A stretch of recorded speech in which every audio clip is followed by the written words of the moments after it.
as you know, today we're going to be talking about men empowering women. It is such an important discussion because many times we have our women groups and we don't get to have men as part of the conversation. One time I was giving a talk at Cisco Systems, and it was one of my first talks. It was for their women group in San Jose.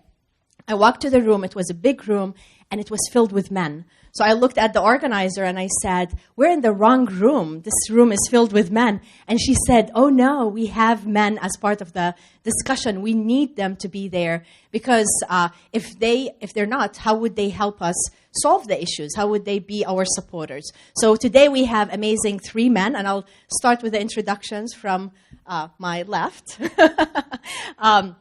Dave Baxter is the general manager at SparkHound, and I'm going to have them in a second introduce themselves. And then Eric Dexter, and he is director of business development at Civil Solutions Consulting. And Jude Melville, and he's the president and CEO of Business First. So I am so thrilled to have you here, and we're going to just start with something simple, which is if you can introduce yourself and tell us about your leadership journey. All right, great, thank you. Good morning, everyone. Nice to see everybody. I got some folks back there from SparkHound. Thanks for showing up. Keisha, Morgan, Joatha, great. As my dear friend Dima said, my name is Dave Baxter. I'm the general manager at SparkHound. I have been with the company now 12.25 years, I guess. Keisha could probably tell me exactly how down to the day because she keeps track of all that stuff. It's been a great place to work, and we've had a lot of growth in the last 12 years since I've been there. And I was really excited that she invited me to be on this panel because one of the areas of real growth we've had is in diversifying our employee base quite a bit, both in the gender gap and in the racial gap. So it's been really exciting to watch us grow and diversify as a company.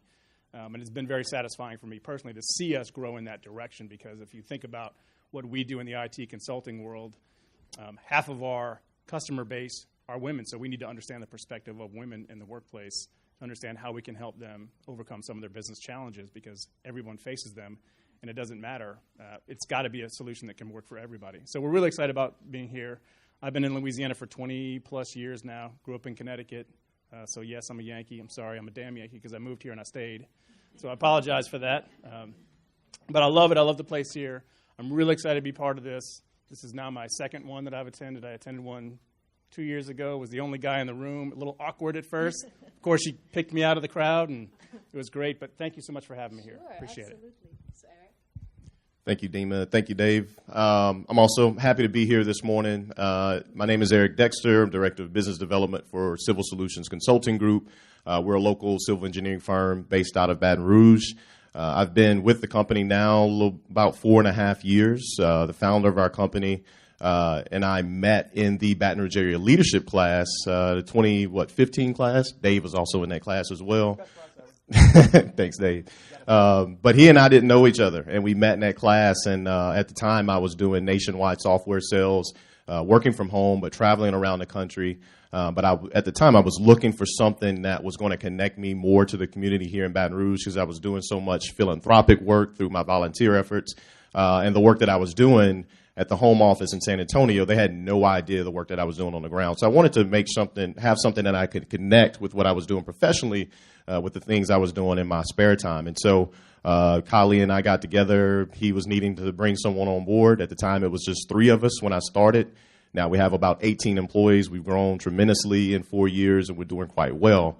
I also like to mention that just last year, we were honored with the Small Business Diversity Champion Award for the Baton Rouge Area Chamber, which, I think that was a tremendous honor for us, for a company that's grown as fast as we have and also has tried to have the right practices in the diversity inclusion space. A little bit about my leadership journey. From Alexandria, went to school at Northwestern in Natchitoches, Louisiana, and moved down to Baton Rouge in 2005.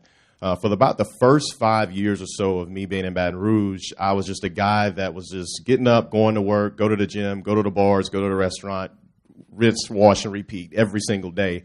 I got a little tired at one point of just kind of looking at the TV or reading the news online, reading the business report. Rolf, I see you back there, and hearing about all the things that were going on in the city, and I wanted to be a part of it. And how can I give these ideas and be a change agent within the city? Well, actually having to read an article in the business report about some young professionals, the boomerangs who have moved away from Baton Rouge and then came back to Baton Rouge, and the reasons why. And they mentioned an organization called Forum 35 that I'd never heard of. And I researched about the organization. I went to one of their informational meetings. Didn't know a soul that was there. Showed up. Learned so much about the people that were in Baton Rouge that were amongst my peers that I didn't know were even here, and they were doing great work. Fast forward, I joined. I became a committee chair with the Culture Diversity Committee.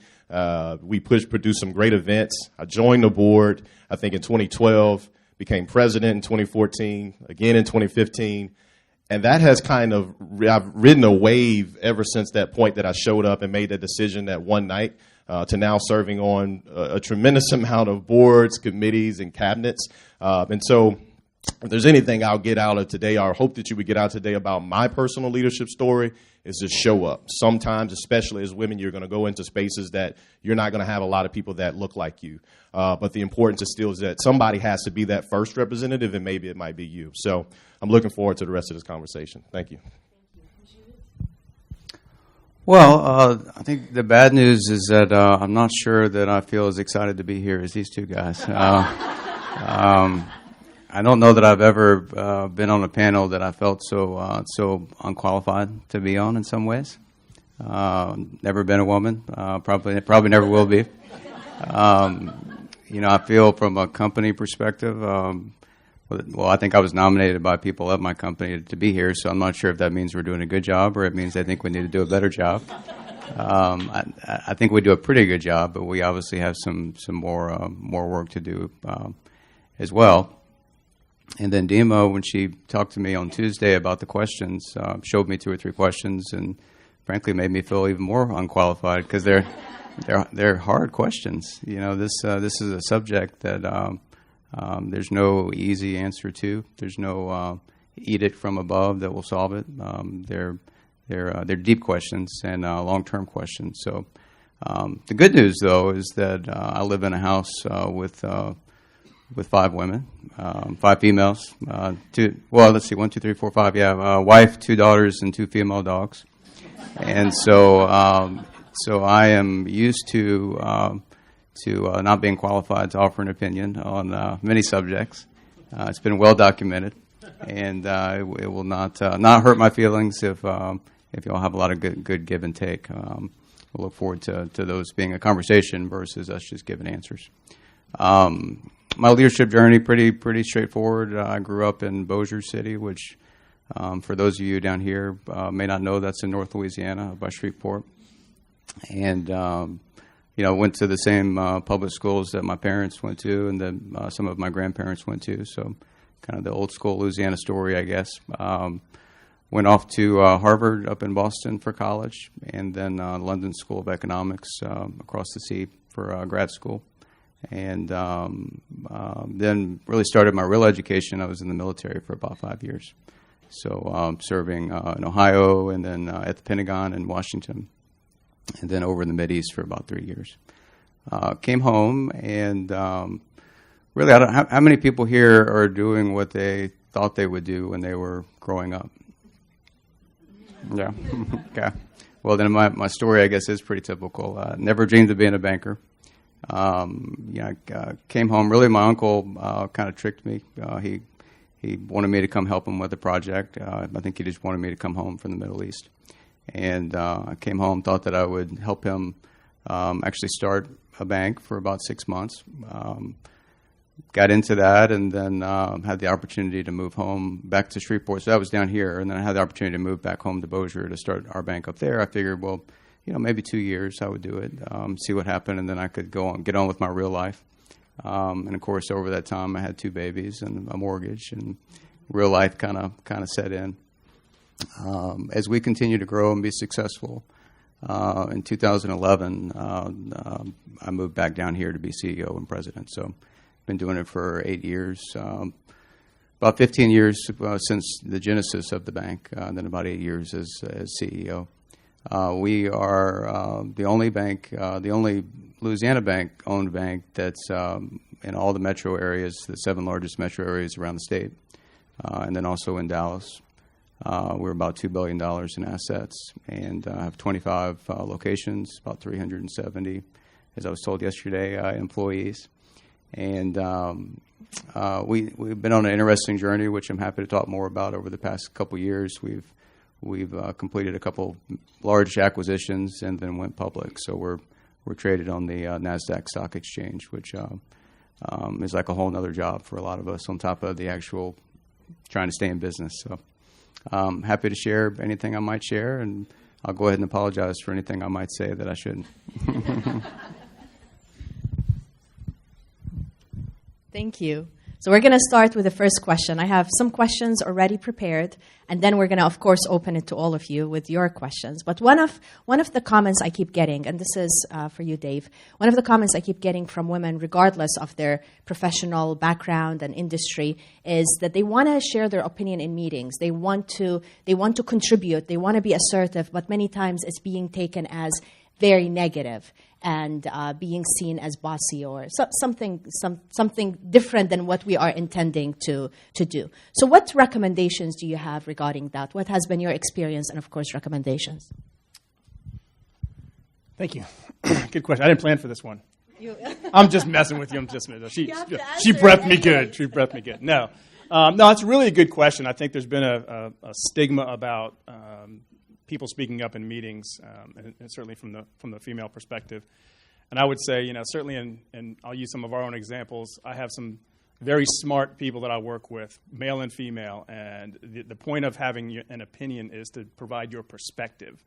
So oftentimes the word opinion can be taken negatively, but if you walk in and say, this is my perspective on this issue and here's why, it can be perceived as you're trying to transfer some knowledge to somebody else, regardless of whether you're male or female. So it doesn't come across as combative. It comes across as you're trying to use the knowledge that you've gained over the years and your experience to provide that level of input to the conversation. There are oftentimes, certainly Joatha and I can probably speak to this, on a daily basis, I'm asking her what to do because she's involved in the day-to-day and I'm not. And so I need to know what the reality of the situation is. And I respect her opinion tremendously because she knows what happens. And 15 times a day it's a text message or a phone call or something that goes on because it's a very fast-paced environment that she has to manage for us. And I really respect that opinion a lot because I can't be there, nor do I want to be there, nor do I have the expertise in the particular field that she has. So you have to understand that people's expertise and the value that they've gained. They've been in the workforce just as long as I have, and they've been involved in situations that are sometimes much more difficult than I've been involved in. So it's the whole idea of the opinion. I think if you kind of change that word a little bit to perspective, it gives it a different value proposition to somebody. I don't think you answered the question. I didn't? I just didn't feel you answered it, so let's make it difficult. So you're thinking of it from a healthy work environment. So it sounds like you're a great manager, you're interacting with people in a very positive way. But this is not the experience of women, where we're sitting in meetings and we're many times trying to share our opinion, talking, and that is being perceived as a negative thing, or we're being shut down. I've had situations where even I've had managers do this to just try to stop me and other women from speaking. So this is the question. What do we do?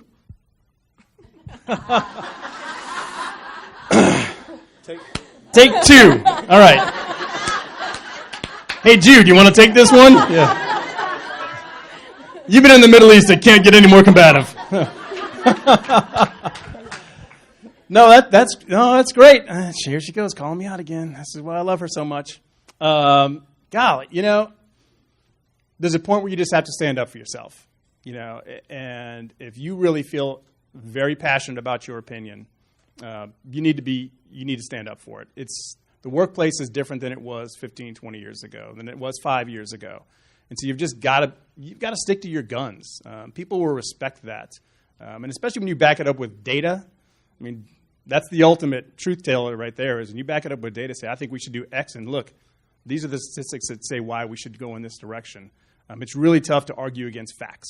So you come in with a fact-based opinion that has the data to back it up. That's going to go a long way towards making people value and respect your opinion. And there's going to, look, I'm not saying there's not going to be times where this is still going to happen. There are just people out there, and they'll do it.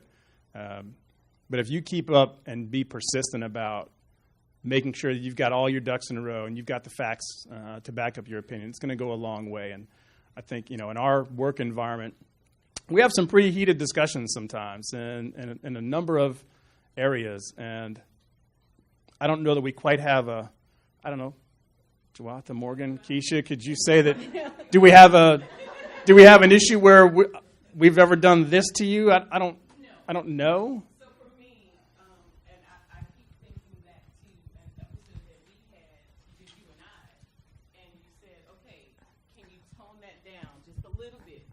Don't come so aggressive with it. But as women, we have to be aggressive because you don't get listened to if we're not aggressive.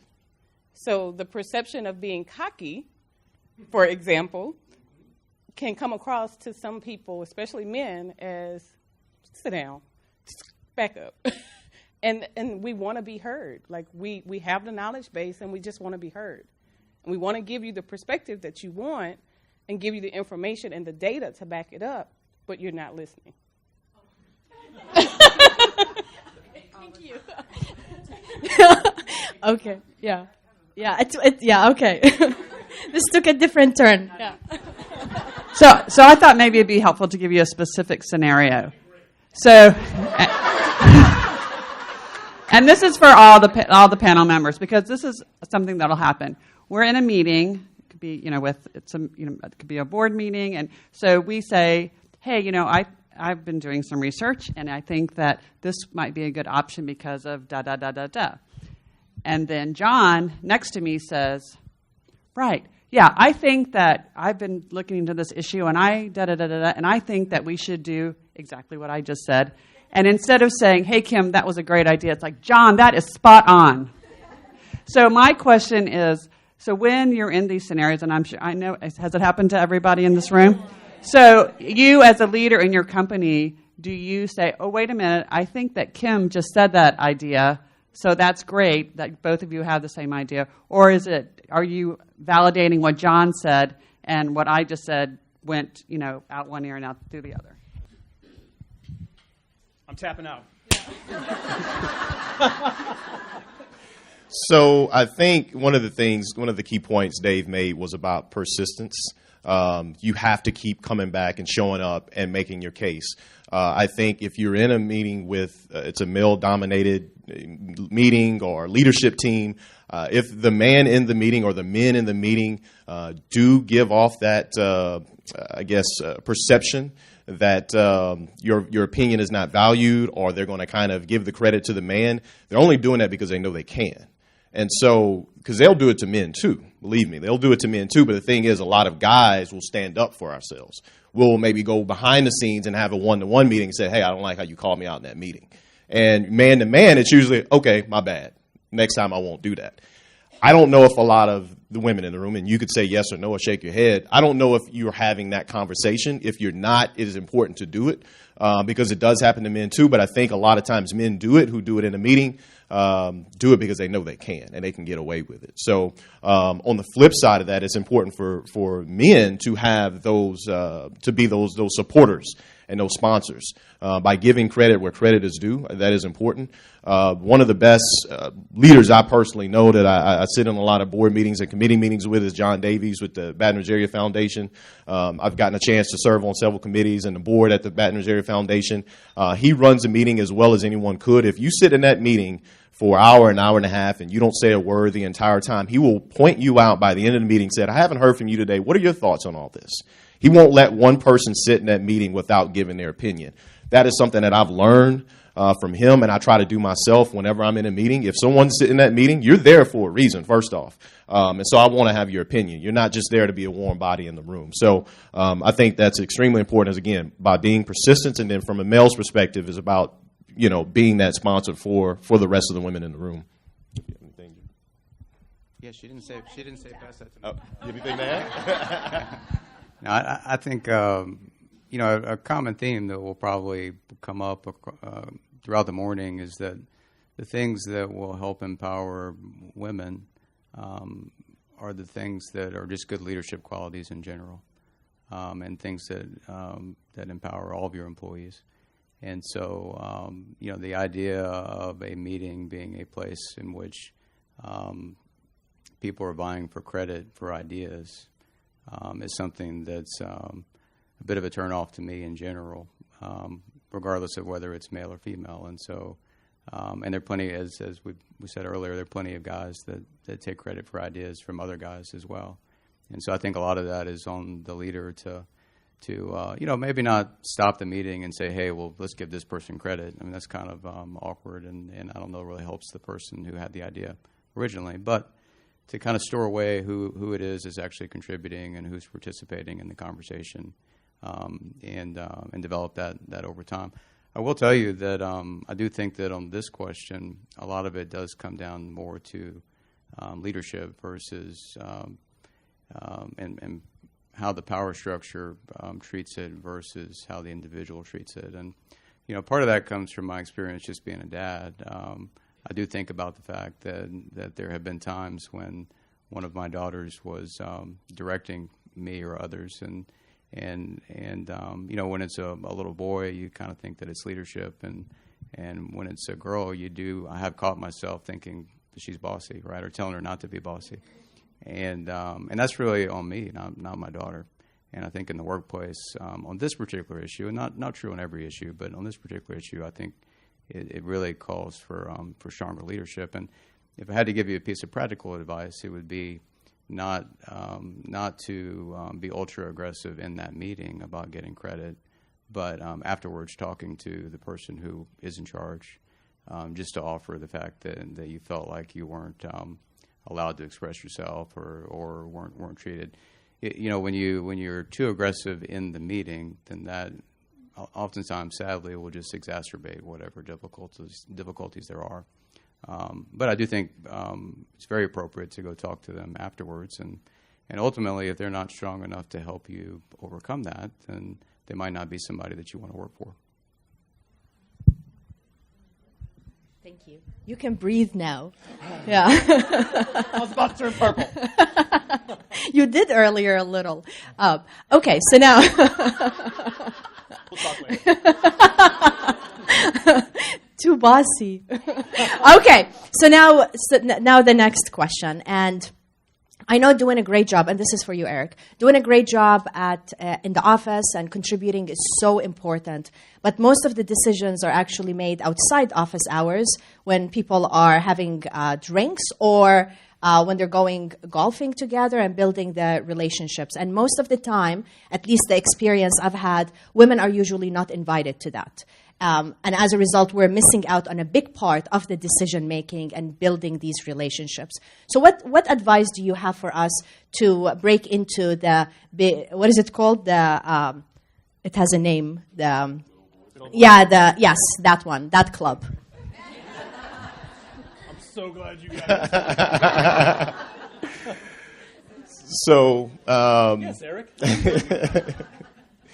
Well, personally, a lot of the after-hours events I go to, there are a lot of women there, quite often. And now there's the one-to-one or 104 types of meetings where, and I say meetings, these are just get-togethers, not formal meetings.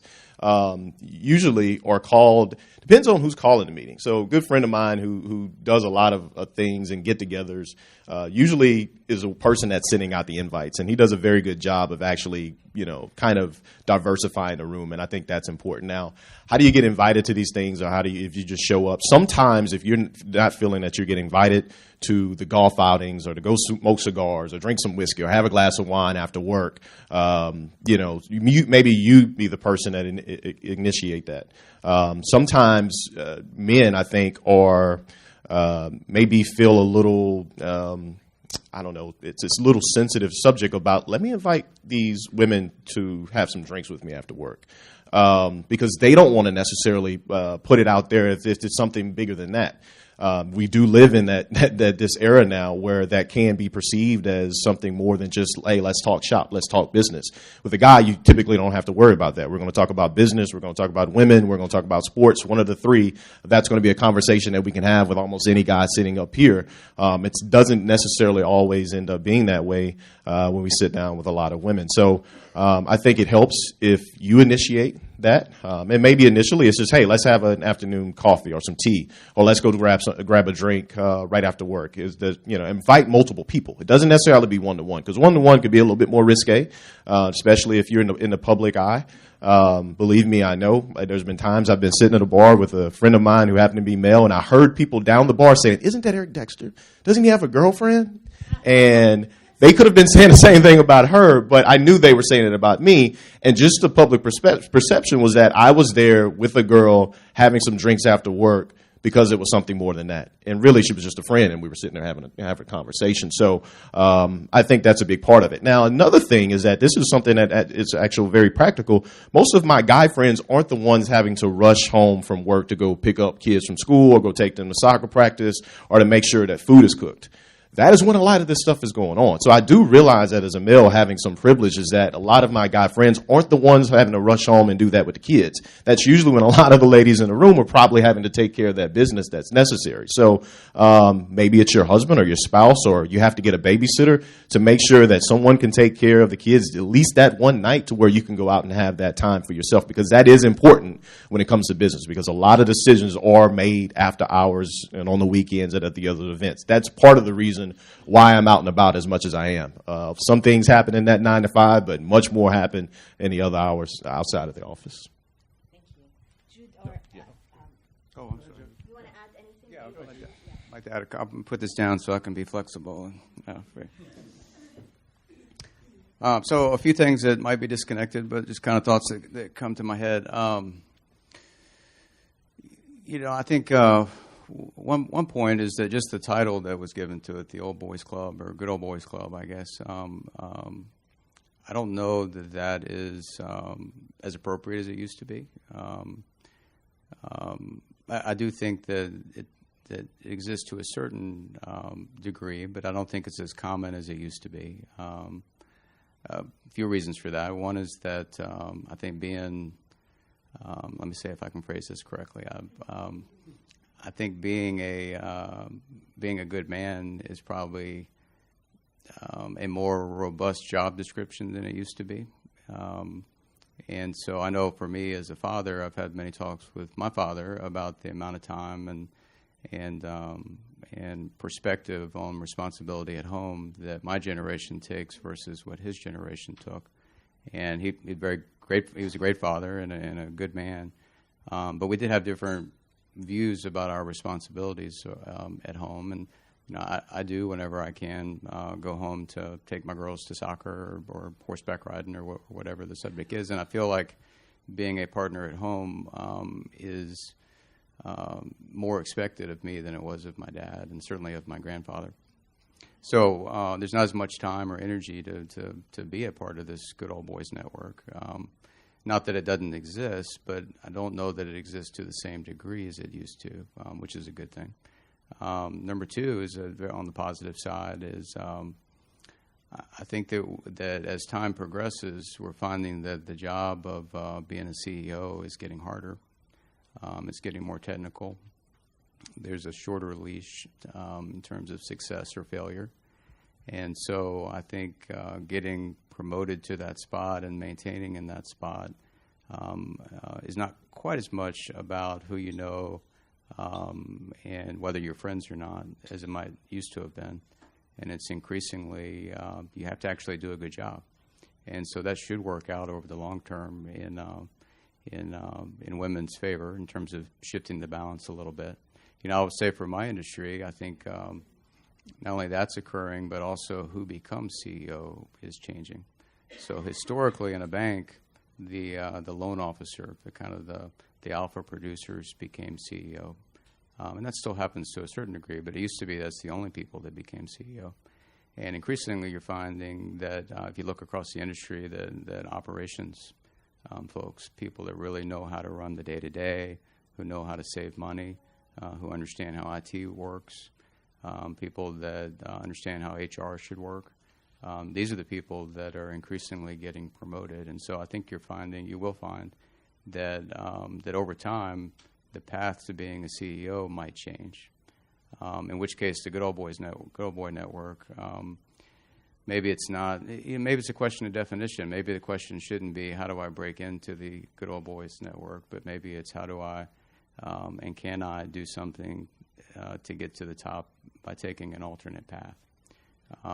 Because the Good Old Boy Network, it is going to be, it's there is just a qualitative difference, unfortunately, in your communication when you're a guy and when you're a female, that's acceptable.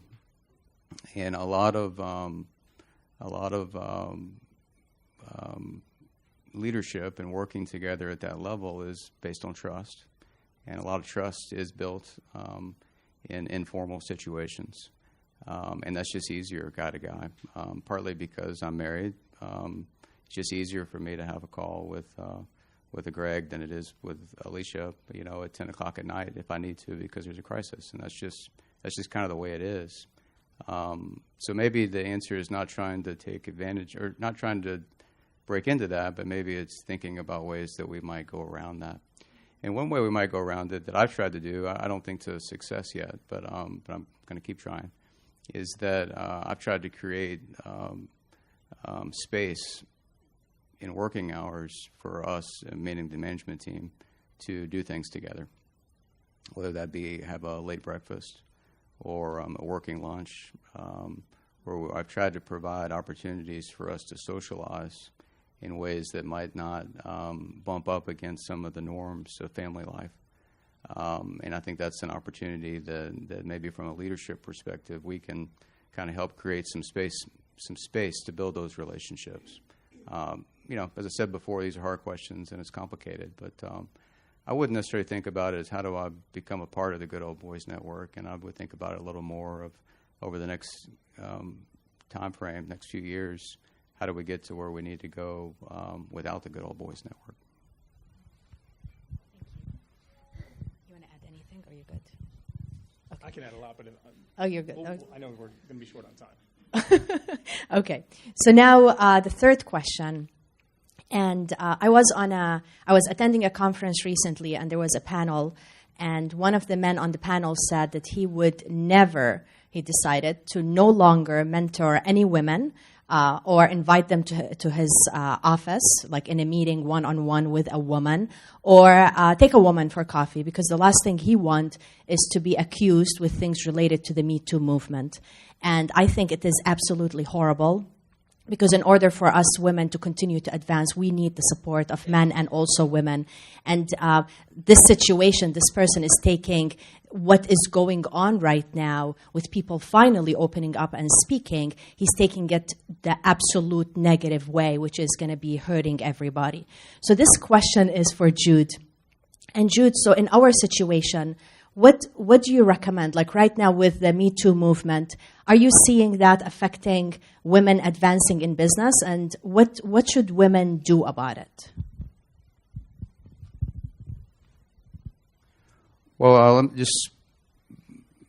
I know you'll press me to get to what do you do about it, but before I do that, let me just say that the Me Too movement in general, I think like most movements, there's a Paul in the book of Philippians said, in all things I shall be both full and hungry. And the modern version of saying that is moderation in all things, right? And we're not very good at that as humans. In pretty much every field, we take a good thing, we overdo it, and it becomes a bad thing. If you look at the business cycle and the way that works, if you look at governmental programs that have begun with good intentions and grew to have a lot of unintended consequences.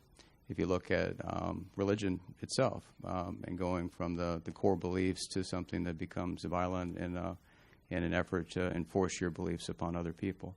Just as humans, it's what we do. We take a good thing, we overdo it, and it has the potential to become a bad thing. But what I would argue is that that doesn't mean that it wasn't worth doing it in the first place.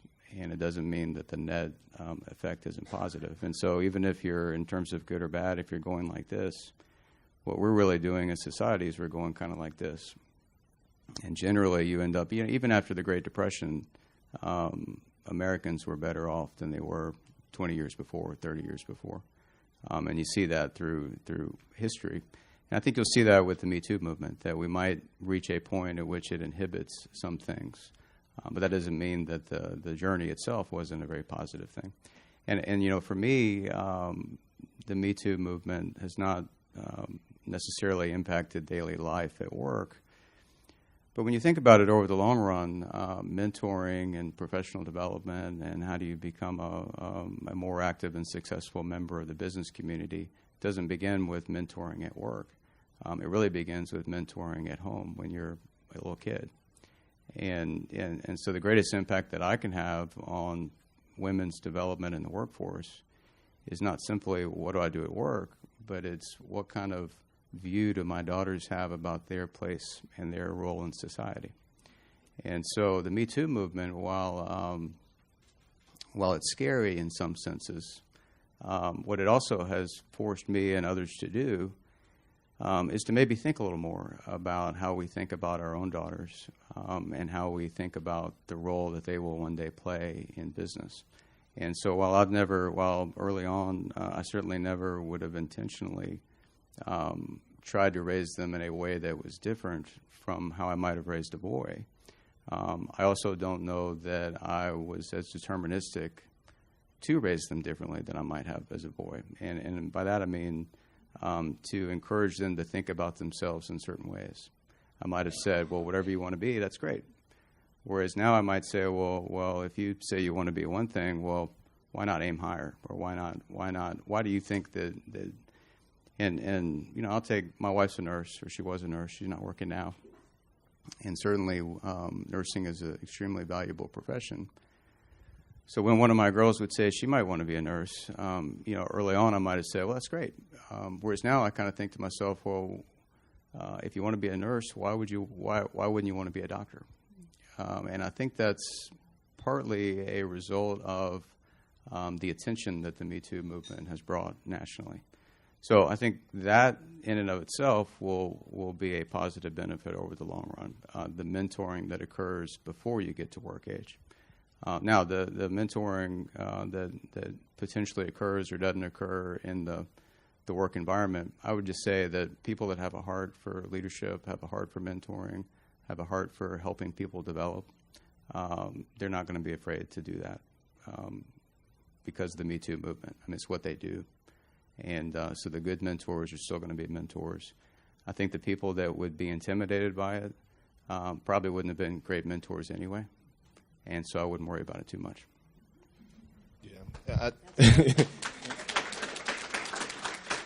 Good point. I think, like a lot of things and a lot of movements, as Jude said, that guy is probably a jerk.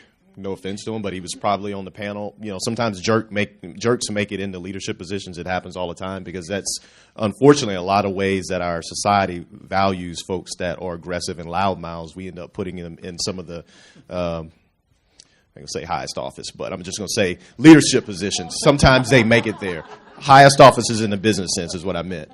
But sometimes those folks, because we treat that as folks being leaders. So if that guy said that, he was probably a jerk before the Me Too movement, and he'll be a jerk after the Me Too movement. So that wasn't necessarily a reflection of the ladies in the room. It's probably more of a reflection of him. When civil rights movement happened and the Voting Rights Act and the Civil Rights bill passed, the people that were racist the day before the bill passed were racist the day after the bill passed. And you weren't going to expect them to change just like that. So those guys who were probably already offensive will probably be offensive tomorrow, but they'll learn one way or another. Sometimes they'll learn the hard way. And as you said before, his father's generation and our grandfathers before that were from a different generation. And sometimes those folks will have to die off. They'll die hard, unfortunately. But I think a lot of us, and now in our generation of going through this movement, understand that, if you're doing the right thing and you're a good person, just in general, whether you're a good guy or a good woman, that will pay off in the long run and it'll benefit all of us. So just don't be an ass, is what I could say. Again, those people will be asses that they were the asses before the Me Too movement. They'll be that afterwards. Sorry. No, that's great. I want to echo what these guys were saying. It's when she asked me this question the other day, she shared it with us before we came on board. She said, "Have you ever thought of this?" And honestly, it never even occurred to me when she asked it. I was like, that whole concept has never come up in the workplace. And as my coworkers will know, I'm not the most politically correct person sometimes. But the thought of something, of a Me Too movement impacting the way that I interact with folks, it just never has crossed my mind about it. As Jude was stating, leadership is not about following trends sometimes. It's about following what your core beliefs are. And if those core beliefs are solid, it doesn't matter what the outside world is telling you because you know what's right and wrong. You've grown up and you've been taught and mentored by people that feel the same way. It is a bit of a different world these days. What my dad did at home is not nearly what I did for my kids at home. I mean, my dad never cooked a meal, ever. Now, granted, my mom was an amazing cook, so I'm glad that my mom did all the cooking. But, I was expected to share the duties around the house and do the things. And I'm kind of going back to the good old boys club. I haven't swung a golf club in probably 5 years, and I hate it anyway, so it doesn't matter. But it has. I grew up. I have a 21-year-old daughter who is just like me. I mean, she is the spitting image of me. Her personality is very much like me, and I've encouraged her along the way. And one thing I've tried never to do is tamp her down and try and make her conform to what a girl is supposed to be like. I love the fact that she's strong-willed. I love the fact that she's opinionated. I love the fact that she gets into things that I would do. She's not afraid, and I want to encourage that all the time. And so the whole Me Too movement thing, while I think it's an important topic to discuss, I don't think it's necessarily impacted me in the way that I've had to interact with the female employees in our business. Okay, thank you. Thank you. So now we're going to open it to all of you. Yes. Okay. Okay. I appreciate everyone's opinion in that, and I appreciate the fact that the three of you seem very open-minded and progressive in your thinking.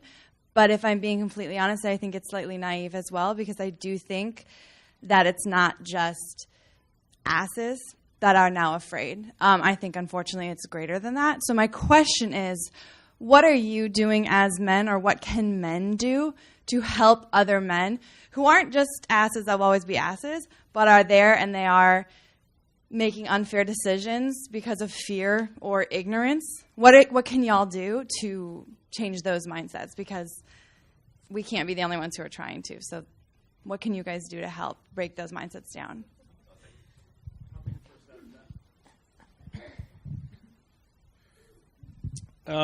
What I'll say is find a champion. This is, for example, when we're working on projects. I'm saying, what can you do? Yeah. You're going to find a champion, or are you going to be the champion? There's a champion in there for you somewhere. For you.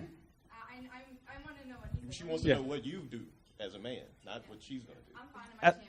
You're fine. I want to know what you are going to do yourself to help other men like you. Oh, okay, thank you. Well, so my point about that was find the champion. I want to be the champion. And I want to be able to have that conversation with other men saying, hey, the way that we made this decision, you didn't take into account her opinion. And her opinion is really, it was very valuable. It's based on, like I talked before, it's based on fact. She's been in the trenches. I'll use Joatha as my example all the time. I mean, she's in the trenches doing the dirty work. And you might think you know what's best from the 30,000-foot view, but the reality of the situation is X. And oftentimes, you don't see that when you're sitting, up high on your perch, because you don't get to see what happens behind the closed doors. And so, I want to be the champion for that person. I want to be the one that fights for the perspective. I'm going to use the word perspective all the time, because the word opinion it has a negative connotation sometimes to me. I want to use that person's perspective and their knowledge to be the champion for them in a situation like that. So I think that's a great question, by the way. So I think there has to be consequences, as with anything when it comes to sexual harassment or discrimination among race, religion, or gender. If there's no consequence, nothing's going to happen. I mean, that's quite honest with you. There's been times that I felt that I was discriminated against in my job before. It was much more racial lines. But I felt I didn't even approach the leadership because I felt it wouldn't have been in my favor. So I'm assuming it happens to women also in the workplace. If there's nothing, there's no policies, there's no procedures, that if you make that claim to the leadership that nothing's going to happen, then nothing will happen. And that's just kind of how it is. And at that point, I mean, it becomes legal issues and things like that. But you will have to remove yourself out of that situation. That's unfortunate. That's easy for me to say here now, but it's not going to change. I mean, nothing in society will change until there's actual consequences for our actions. And so I think that is something, as me, as a male in the workforce, who's someone who's on a leadership team, is that I have to be the person that's there to enforce it and hold my other male leaders and men in the workplace accountable for their actions. So I agree completely with that. And if you look at many of the examples, although I spoke earlier about Me Too in kind of a broader sense in terms of how females think of themselves and how that might affect what my daughter believes she can be, the actual Me Too issues that have come up have been more concrete about sexual harassment and intimidation and trade-offs. And I think a commonality among most of the public cases that I've heard of is that people knew that it was happening and didn't do anything about it. So they were operating within companies that didn't operate with a sense of enforced ethics. And so the thing that we as leaders of our companies can do is try to make sure that we run companies where people feel comfortable reporting something of that nature, which is really should be much easier than some of the softer things that we've been talking about. How do you run a meeting and how do you mentor and how do you do some of these intangible things? If somebody's being sexually harassed, that's pretty tangible, and somebody needs to say something, and then something needs to be done about it. So that's a pretty simple thing, I think. As far as the what we can do personally besides accountability, it's also, I think, as with any good thing in society, it's trying to set a good example. The things that you talk about, the people you associate with, the people that you allow to continue to work with you. Those all set the tone for other people. I would throw one other thing out, since the original question was about mentoring. Oftentimes we think that the most valuable way, the most value to be created through mentoring is to find a mentor and take advantage of that. But I would also say that it would be profitable to all of us to think in the reverse from time to time. And I know as a guy, when you think about issues related to women in the workforce, I was being truthful earlier when I said that there's a certain amount of uncertainty that I feel, and being able to talk about those with somebody honestly to get a perspective, I think would be very valuable. So in a sense, although it sounds odd as the boss to be mentored, I think me trying to be mentored or being open to being mentored about how to deal with some of these issues and you being willing to offer to do that would also be a very healthy conversation, kind of the reverse of what might be happening with the Me Too. But anybody in my position should be open to trying to get better, and the best way to get better is to learn from others. So perhaps you could offer to mentor somebody that you think might be willing to do the right things, but just might not know exactly how, right? And I know we're short on time, but I just want to say another thing specifically about Me Too is that most of us aren't trained on even what to do. So we don't have a policy. We went through doing our handbook a year or so ago, and we're a small business. We're 15 to 20 employees. And we went through a scenario. I asked our president of the company, I said, so what happens if someone makes a claim against you? Who do they go to? And we were all sitting in a room go, I don't know. Is it me?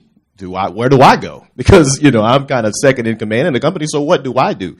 So the question, is that I don't think many of us are actually trained what to do. And that is a blind side. That is a weakness that I think happens, especially in small business. Some of the larger corporations probably have policies. They probably have HR directors that you could come to. But the majority of your 50 and under businesses that are out there, we have no policies and procedures. We may have a written policy, but actually going through this practice, because it's not something that happens every day, I don't necessarily know what the hell to do. So that is something I have to learn personally of what do we even do if that case ever comes up, what do we do? Because it's not something that happens all the time. Thank you. Thank you. This was great. Other questions? Yes. Wow, this was easy. Close. So equal pay has been a topic in the news, and women get paid less than men, and sometimes that's based on blatant discrimination, but oftentimes it's because women don't make the ask as frequently as men do, and research shows that that's because men are often a lot more confident in their abilities and their work experience than women are.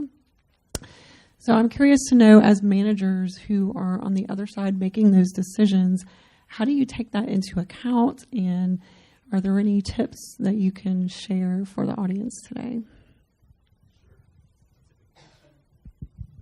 Who would like to start? I'll start with that one. And because we have two of our fantastic HR folks here, they can probably provide a little bit more color commentary on this. But one of the things that the team did last year was a pay scale evaluation across the entire organization from industry perspective. Are we paying at the same level as our competitors? Are we paying at the proper level for the geography we're in? And it doesn't take into account gender. So we have specific pay scales for a role that you play, and you're within that role. Can I say that they're exact in the role? No, there's variables within there. But I think you really have to distance yourself from being so subjective in that determination and have an objective categorization of what salary ranges are for different roles and levels within the organization, because that puts much more objectivity into the decision than it does subjectivity, where in the past it was, oh gosh, you were making this, well, how about I pay you this now? There was no objectivity around it.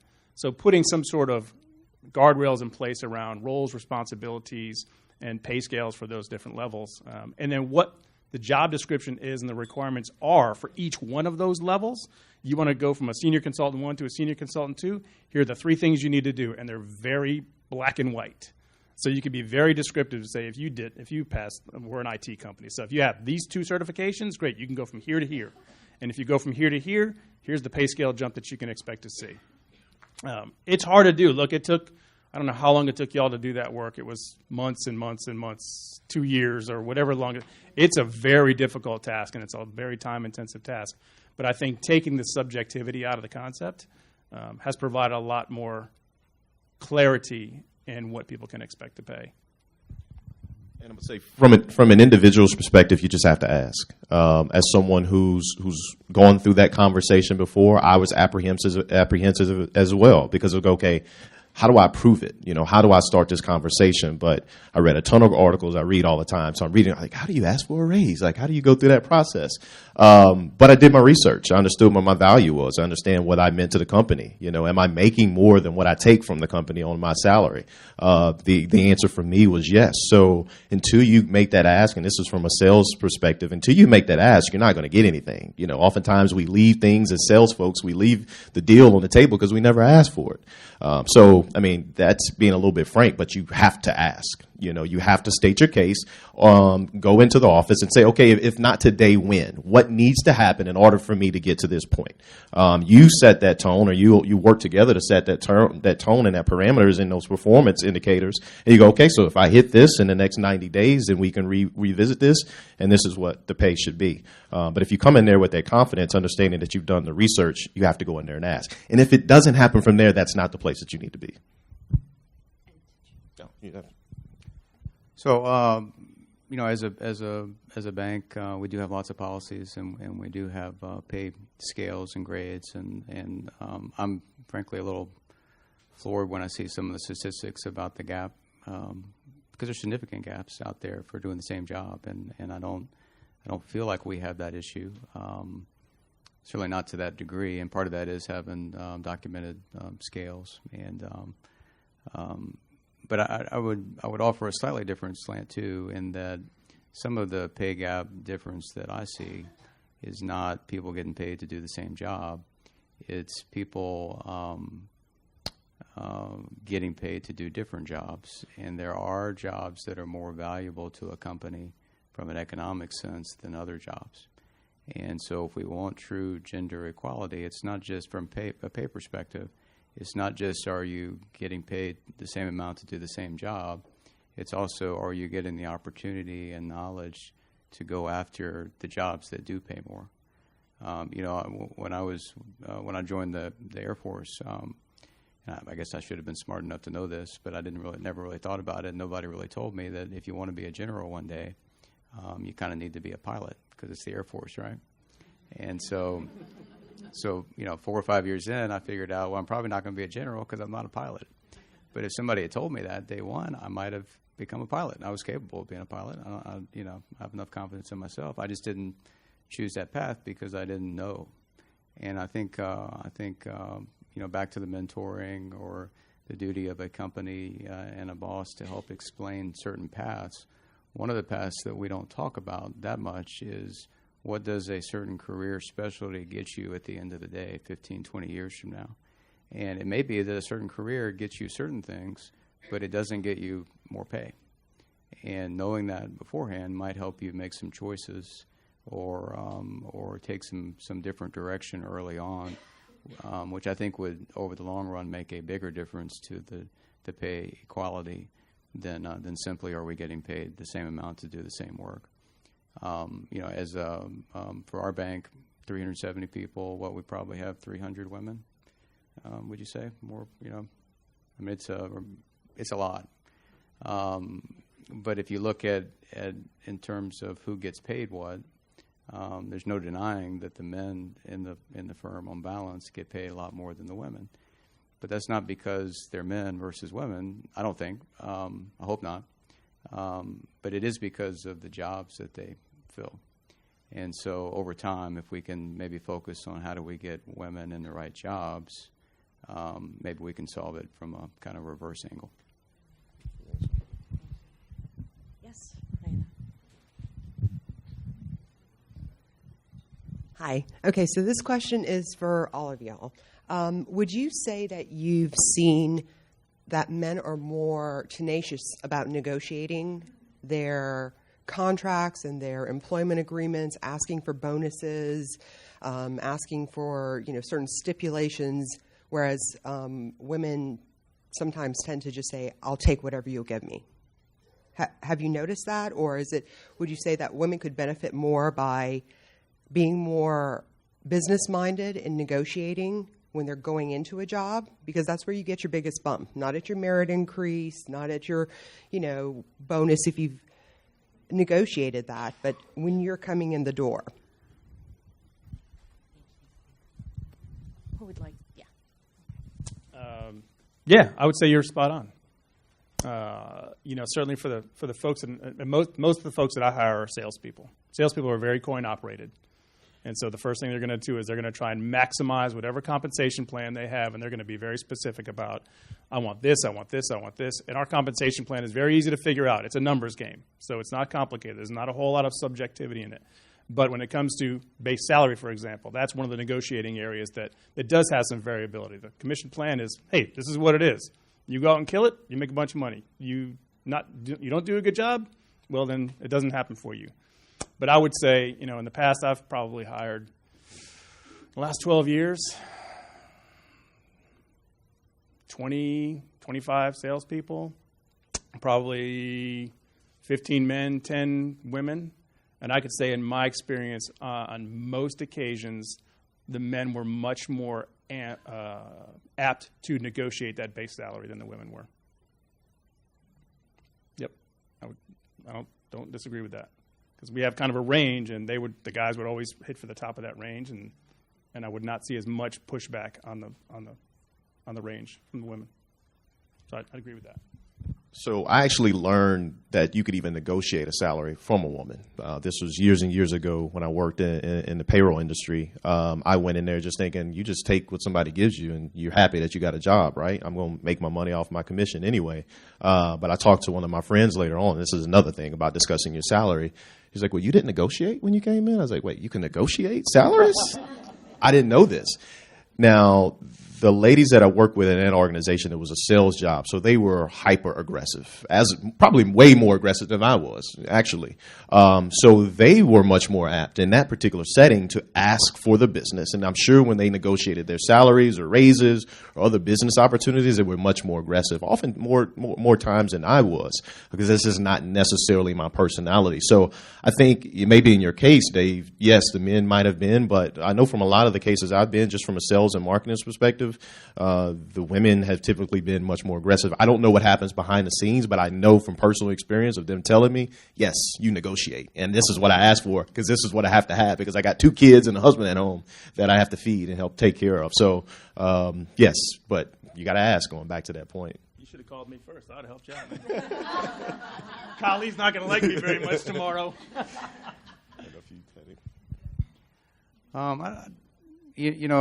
There are different kinds of jobs, and I think a lot of the jobs that women gravitate more towards than men. I don't know that there's a lot of negotiation for the starting pay. I mean, it kind of is what it is. Obviously, the higher up in the organization, then there's more opportunity for that. I would just say, for me, dealing with that, whether it's a male or a female, being more focused about that pay issue in the short run is a frustration for me and a turnoff if you're thinking about hiring somebody, because what you really want to do is hire somebody that wants to lead and wants to build something and wants to grow and has these intangible reasons for joining your organization. And so whether it's a male or a female, that being the focal point of the conversation would probably lead to me having a little more negative view than some of the softer stuff. As far as there being a difference, I haven't noticed a big difference, truthfully. But we also, again, the jobs that you tend to have a salary that's negotiated tend to be more male-dominated. So it might not be a fair assessment set, in my experience. I've seen people put in no expectations on their salary, so it's like, cool, you want to work for free? Oh, yeah.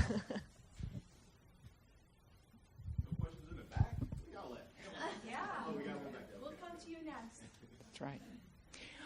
All right, gentlemen, we know that today business is not just local, it's international, okay? It affects us all. We're all interrelated with one another. And I'm seeing a cultural shift here. I think we all are. Certainly I've been in the job market long enough to see this cultural shift. I think it's a wonderful thing. However, now, because we are an international market, we're coming in contact with other cultures who have different values than we do. How is that going to affect women? When women may not be looked at quite as openly as we do in this country. Do you have any thoughts on that? How can we avoid there being an issue there? I would like to start. I'm not even going to pretend to have an answer to that. I have no idea. I don't do any international business, but I get with what you're saying. And I should have probably stated this at the beginning. So obviously I'm a black man, just in case you didn't know that. But sometimes people don't know. But so I've been in a lot of spaces from a professional workspace and personal workspace where not a lot of folks in the room look like me. Oftentimes I'm in a lot of rooms where I'm the only black man in the room, only black person in the room, still today. And I've even been hired on a premise because of the color of my skin, who the hiring manager said, are you going to do well in this part of town because you're black and black women will love you? Like, that's actually what he told me. This was a white man saying this. So I could imagine the things that I've gone through and having the privilege also of actually being a male, that women also go through this from a gender perspective. How do you change that culture? You have to show up, be present, be confident. That's the only way I can do it. I just know someone else is not going to do it for me. Now, if you're talking about doing international business in another country, they actually may be more apt to have women in the workplace than the United States does. Believe me, we aren't the leaders in that category, as we may think we are. But some cultures may not be. And that is something that from afar you're just going to have to adjust to. I can't necessarily give you a great answer and say that you're going to go in there, you're going to change an entire country, cultural and societal structure, because it's likely not going to happen. But you have to, as I like to say, you got to do you, boo. You know, you got to know what your value is and bring that to the table and be confident. And also have, if they value males more and they want to have men at the table, they want to have a white man at the table, if they want to have a black man or a Muslim man or a Christian man, whatever that may be, hopefully you have some sponsors there that bring you along as a part of that conversation. If not, that's another battle to face that I don't necessarily have the answer to. I don't know if you international man over here. Well, you might have a better answer. I'm not sure I understand the question. You're saying for women in the workforce over in other places, how can we help them integrate? Or you're saying what I anticipate happening is that these other cultures we'd like to do business with will object to have women in leadership roles. So now suddenly our large businesses in this country are saying we don't want to have women in the forefront. are you saying they would object to us having women? Yeah. Yeah. Yeah. Well, I think my experience in other parts of the world, at the end of the day, money talks, and if they want to participate in a global economy, then they will adjust. You know, there are an awful lot of folks in other parts of the world that speak English, and part of that is that they want to be a part of a winning and profitable economy. And so I think our role and our obligation, given the opportunity that we have as a country, is to be that beacon on the hill. And if we can, what'd you say? Do you? Do you, boo? Do you, boo? You know, I got the do you part, not the boo part. That's important. The boo is important. Okay. If we can be who we are, then we're going to win, and they'll need to decide to come our way if they want to participate in that. So I would just say let's keep being the dynamic and positive country that we can be and should be, and maybe aren't always convinced that we are. And I will say that's a quick situation that's kind of talking about money talks. I don't know if you heard recently, Beyonce got a shoe deal with Adidas. It was a big-time shoe deal. Well, one of the things that came out of that was reportedly she and her team met with multiple shoe companies about who she was going to get the shoe deal with. Well, reportedly, I don't know if they named the shoe company, but when she walked into this meeting, she looked around the table, and there was no one in there that looked like her. She immediately got up and walked out because she said, how are you going to design something from Beyonce and the culture that I represent, and you don't have anybody that's of my culture on your creative and design team? She took her agency and her power and her influence and walked out the door. So guess what? The next time someone of Beyonce's ilk comes in there to sit down at a table, I guess that your leadership team is probably going to look a little bit differently. So yes, money talks and the BS walks. There's plenty of other places to do business with and get money from. And if they're not meeting you where you are, you can kind of go somewhere else.